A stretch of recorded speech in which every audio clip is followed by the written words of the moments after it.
Hello everyone, and this is my review for TNA Impact Wrestling on January 7th, 2015. And this was, of course, the first Impact Wrestling back from their hiatus in switching networks. So basically, I'm gonna just go through the whole show, what I felt was good and what I felt was not so good, because there were a few moments like that, and I do feel, they kind of did some good things coming into the new network, and they did some not so good things as well with some of these things, where they were just kind of trying to do a little too much in fitting everything into one night. The beginning of the show I really liked, actually. I liked the whole aspect of the brawl before the show even even starts. It gives that feeling that anything can happen with inside of there, and it just came off really well. I like that whole aspect, and then having Kurt Angle come out there to make all the matches for the night, basically, doing what I felt like was doing it right.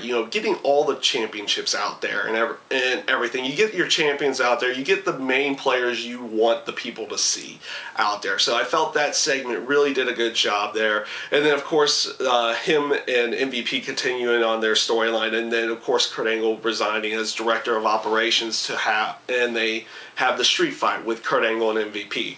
It wasn't really much of a street fight. It was more of just a normal match, but it was pretty good. It wasn't anything bad, but it wasn't anything great either in that sense. So before I go on to the actual all the other actual matches, I wanted to go through what else I felt was good about the show, and that was basically another segment with EC3. And, EC3, Tyrus, Rockstar Spud, and they threw Jeremy Borash in there. EC3 has this intangible in his heel gimmick, and that is he can actually make you dislike him. And that's a good aspect to have as a heel. You really, even though it's storyline and everything like that, you really want to dislike this guy. And that is just why EC3 comes off as such a great heel. I hope they can continue on with this for as long as they possibly can. This guy, they have so many heels in the past that you eventually turn them face in some way. You get that feeling with this, how he plays his character, that you never have to turn this guy face. He can always get the heel heat for anything he needs to do. So hopefully that's what they can do, and they can keep up with it. They do play him off very well with Rockstar Spud, and the fact that he's a very big fan favorite as well. And I hope they can continue on with EC3 and how they're gonna push him throughout the whole year and everything in that aspect. Now this brings me to pretty much all the rest of the matches for the night, which were the 4 title matches. I really actually liked the beginning, but before they had the match with James Storm and Abyss and the Wolves for the tag titles, I liked the whole aspect in the promo from James Storm, explaining the Revolution, why these guys were kind of flocking to him. He said, everything that TNA management had thrown at him, he had knocked it out of the park, but they never delivered in their end. And now he's coming to take his, and that these other guys are just seeing the truth and they are flocking towards him. I really like this promo, and this was something they needed to do for the Revolution, because they never fully explained it before, and they did a really good job here of explaining everything that was going on in James Storm's character, and why these guys are following him. And for the match with them and the Wolves, I thought it was pretty good. It was interesting that they had the Hardys out there, but it was also interesting that they just failed to mention the whole tag team title #1 contendership tournament storyline, where the Hardys had won that tournament and they were supposed to be #1 contenders, but obviously Storm and Abyss cashed in the Feast or Fire to take the tag title match away from them. It would have made a little bit more sense if they would have mentioned that in there. Like, they were kind of there to scout out everything. And obviously, it seems like they're going to go with some kind of triple threat type feud, or they're going to have them just feud with the Wolves for a little while with the Hardys, with that inadvertent bump that they put in there. That kind of sets up a little storyline between the Hardys and the Wolves, and what we'll see where they actually go with that here in the very near future. Now to the X Division title match, which was Austin Aries and Loki. I like the video package that they put together for the X Division before they had the match. Basically explaining the X Division. Again, they did a good job explaining what the X Division is, what it's supposed to mean to the company, what it's supposed to mean to the guys, and they were able to display that very well in this match with Austin Aries and Loki. The two of them taking as many risks as they possibly can. That's what the division's supposed to be about, and it really came across in this match, and I thought they did a really good job between the two of them. Obviously, putting the title back on Austin Aries, I kind of see that good point, because I think you also needed a title change on this show to kind of make it feel important. As an important show, and still give that feeling like anything can happen within the show, and that was what they definitely used this match with. I thoroughly enjoyed this match. I thought it was really good and really well done. We'll see where they actually go with extra storyline down in the here in the future. See if they keep Austin Aries and Loki together. Do they have some kind of storyline, or do they just go in a separate direction with them getting separate storylines? This brings to the Knockouts title match, which was the Battle Royal, and honestly, this was kind of one of those moments where it just kind of became a cluster of everything. Because they had, and that was mainly because I felt like they were trying to do too much in this match. You have obviously what is it? You have Jesse and DJ Z coming out there with the beautiful people and kind of setting up everything. They bring out Robbie E, so they bring him in from returning from the whole Amazing Race.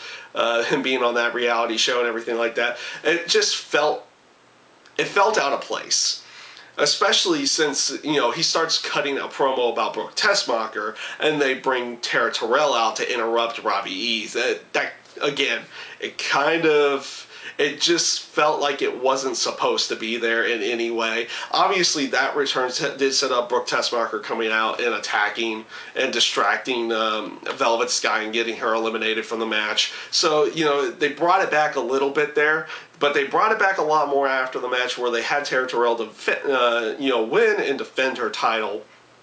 And you have Havoc get back in the ring and start beating her down. They have the lights go out, and lo and behold, when they come back on, you have Awesome Kong there, and that I felt was really good.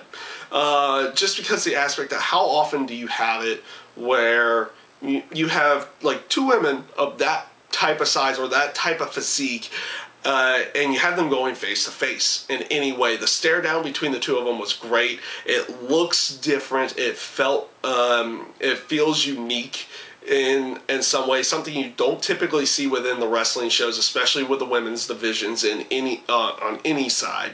And it looks like this could be a very interesting feud. Let's see where they actually go with that here in the very near future. And this brings to the world title match, which was Bobby Roode and Bobby Lashley. They, like I said before, they did a really good job of setting up showing everything from the first two matches and what these two had done together. Obviously, they also had the backstage segment with Bobby Lashley, MVP, and Kenny King, and it looked like they were setting up some kind of tension in there. And then, like mid-match, you get a little cut in, because they're supposed to be, they're trying to play up the whole thing that cameras are kind of everywhere and can catch all the action at any given time. So you see MVP and Kenny King coming back in with two masked men and beating up security and coming back into the arena, which leads to them obviously being out in the ring. And it looked like they're about to get involved. Kurt Angle comes down and starts attacking all of them. He gets beat down. They surround the ring. and then the two masked men reveal themselves, and then you have it be basically a couple heel turns. At least it wasn't them trying to bring in two people that were, you know, relatively not that big, but trying to put them over is a lot bigger than what they are. But they had to be two established people that were out there, and you had two heel turns right off the bat there with Loki and Samoa Joe joining up with MVP and Kenny King, and then of course it looks like Eric Young's going to come down and save his best friend. He comes down swinging a chair, gets them all out of there, and then he swerves and does his turn, costing Bobby Roode the match. For the most part, the match itself was a really good match, I thought. Again, much like with the Knockouts title match, they were trying to do too much again, and just kind of almost swerving people for the sake of swerving people. They would have left it at the whole Samoa Joe and Loki thing. For this week, they could have done like an Eric Young turn at some other point to have him join in. If they would have left it there, I felt like it would have been okay. And they could have just left it there, and then have them cost them the title, and then then they could have done a turn with Eric Young somewhere else down the road, maybe during the rematch for Bobby Roode and Bobby Lashley. So again, I felt like they tried to do too much at one time here. So overall, I felt the show, this show I felt like had a lot more good in it than it did bad.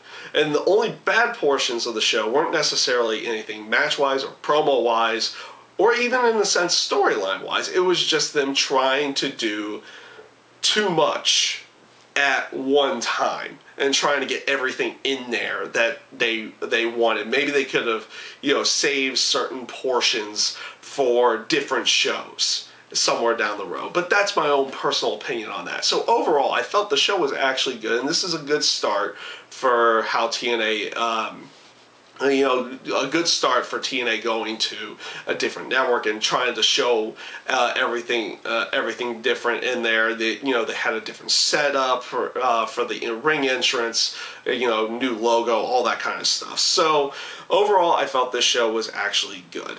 But you had a couple of moments that were just, you tried to do too much, and you tried to throw a swerve in there that you might not need to do quite yet.